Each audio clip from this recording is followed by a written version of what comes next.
so first you want to mix all of your liquid.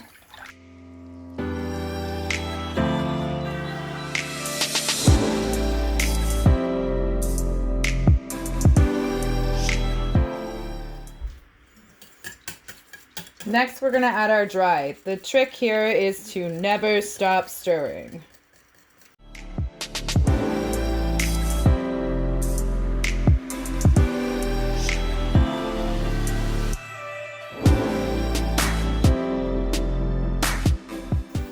Okay, so now we're ready to add our toppings.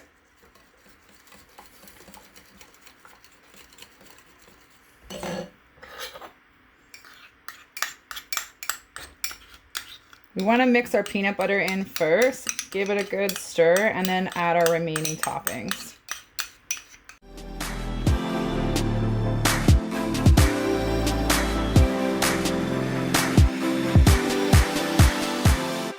Okay, now that we have everything mixed, you want to go ahead and pour it in a baking sheet that has parchment paper.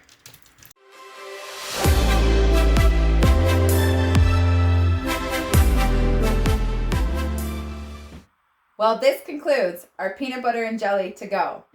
We call it to go because it's super portable. And anyone living a hectic lifestyle but still looking to eat healthy, this is the breakfast for you.